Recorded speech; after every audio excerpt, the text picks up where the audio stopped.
ലോകം മുഴുവൻ ഉറ്റുനോക്കുന്ന ഭാരതത്തിന്റെ അഭിമാനമാണ് തേജസ് വിമാനങ്ങൾ. പക്ഷേ ഈ വിമാനങ്ങളുടെ നിർമ്മാണം ഒരു ഘട്ടത്തിൽ വലിയൊരു പ്രതിസന്ധിയിലായി. വിദേശ രാജ്യങ്ങൾ നൽകേണ്ട ഒരു പ്രധാന സാങ്കേതിക വിദ്യ വൈകിയാൽ നമ്മുടെ വ്യോമസേനയുടെ കരുത്ത് ചോർന്നു പോകുമോ എന്നുവരെ പലരും ആശങ്കപ്പെട്ടു. എല്ലാവരും കരുതി ഭാരതം വിദേശികൾക്ക് മുന്നിൽ കൈനീട്ടുമെന്ന്. എന്നാൽ ആരും അറിയാതെ പരീക്ഷണശാലകളിൽ നമ്മുടെ ശാസ്ത്രജ്ഞർ ഒരു അത്ഭുതം ഒരുക്കുകയായിരുന്നു. തേജസിന്റെ കുതിപ്പിനെ തടയിടാൻ നോക്കിയവർക്ക് ഭാരതം നൽകിയ ആ മറുപടിയെക്കുറിച്ചാണ് ഇന്നത്തെ വീഡിയോയിൽ പറയാനുള്ളത്. ആകാശപ്പോരിലെ എല്ലാ കണക്കുകൂട്ടലുകളും തെറ്റിക്കാൻ പോകുന്ന ആ രഹസ്യ കണ്ണ് എന്താണെന്നതിനെ കുറിച്ച് ആഴത്തിൽ തന്നെ പരിശോധിച്ചു വരാം. വാർത്ത ഞാൻ വിശദമാക്കാം. പ്രിയ പ്രേക്ഷകർക്ക് പേജ് റോഡിലേക്ക് സ്വാഗതം. തേജസ് മാർക്ക് 1A വിമാനങ്ങൾ പുറത്തിറങ്ങാൻ തയ്യാറെടുക്കുമ്പോൾ ഒരു വലിയ പ്രശ്നം ഉടലെടുക്കുന്നു. വിമാനത്തിന്റെ പ്രധാന ഭാഗമായ റഡാർ സിസ്റ്റത്തിന് വേണ്ടി നമ്മൾ വിദേശ കമ്പനികളെയാണ് ആശ്രയിച്ചിരുന്നത്. എന്നാൽ സർട്ടിഫിക്കേഷൻ നടപടികളും സാങ്കേതിക തടസ്സങ്ങളും കാരണം വിമാനങ്ങൾ കൈമാറാൻ വൈകുന്ന സാഹചര്യം വന്നു.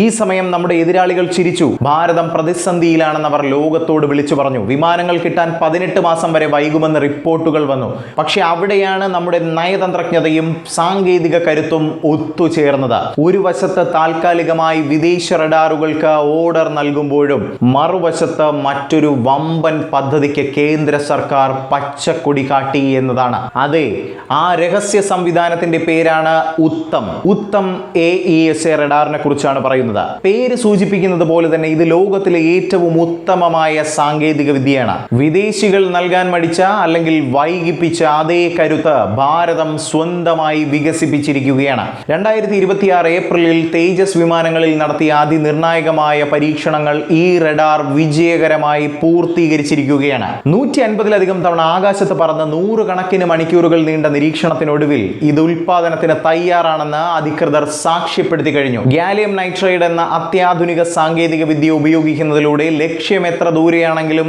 അതിനെ കൃത്യമായി കണ്ടെത്താൻ ഈ റഡാറിന് സാധിക്കുമെന്നതാണ്. ഇപ്പോൾ പുറത്തുവരുന്ന ഏറ്റവും പുതിയ റിപ്പോർട്ടുകൾ പ്രകാരം തേജസ് മാർക്ക് 1A-യുടെ 41ാമത്തെ വിമാനം മുതൽ നമ്മുടെ സ്വന്തം ഉത്തം റഡാർ ആയിരിക്കും ഘടിപ്പിക്കുക. ഇതിന്റെ അർത്ഥം എന്താണെന്നോ? നമ്മൾ ഇനി ആർക്കും മുന്നിൽ കൈനീട്ടേണ്ടതില്ല എന്നതാണ്. നമ്മുടെ സ്വന്തം മിസൈലായ അസ്ത്രയെ നിയന്ത്രിക്കാൻ നമ്മുടെ തന്നെ റഡാർ എത്തുന്നതോടെ തേജസ് ഒരു കംപ്ലീറ്റ് ഇന്ത്യൻ പോർ വിമാനമായി മാറും. വരാനിരിക്കുന്ന 97 വിമാനങ്ങളുടെ ഓർഡറിലും ഈ റഡാർ തന്നെയായിരിക്കും പ്രധാന താരം. ഭാരതത്തിന്റെ ഈ കുതിപ്പ് കണ്ട് ലോകരാജ്യങ്ങൾ ഇന്ന് അത്ഭുതപ്പെടുകയാണ്. പ്രതിസന്ധികളെ അവസരങ്ങളാക്കി മാറ്റുന്നതാണ് നമ്മുടെ ഭാരതത്തിന്റെ പുതിയ നയം. വിദേശ രാജ്യങ്ങളുടെ സമ്മർദ്ദത്തിന് വഴങ്ങാതെ സ്വന്തം കാലിൽ നിൽക്കാൻ രാജ്യം പഠിച്ചു കഴിഞ്ഞു. ആകാശത്ത് നമ്മുടെ തേജസ് വിമാനങ്ങൾ കുതിച്ചുയരുമ്പോൾ അതിന് വഴികാട്ടാൻ ഇനി ഈ ഭാരതീയ കണ്ണ് കൂടെയുണ്ടാകും. നമ്മുടെ ഈ നേട്ടത്തിൽ നിങ്ങൾക്ക് അഭിമാനം തോന്നുന്നുണ്ടോ? എന്തായാലും ഉത്തം റഡാർ വരുന്നതോടെ തേജസിന്റെ കരുത്ത് എത്രത്തോളം വർദ്ധിക്കുമെന്നതാണ് നിങ്ങൾ കരുതുന്നത്? നിങ്ങളുടെ വിലയേറിയ കമന്റുകളും മറ്റ് അഭിപ്രായങ്ങളും താഴെ കമന്റ് ബോക്സിൽ അറിയിക്കുക. മറ്റൊരു വീഡിയോയുമായി കണ്ടുമുട്ടാം. ജയ് ഹിന്ദ്.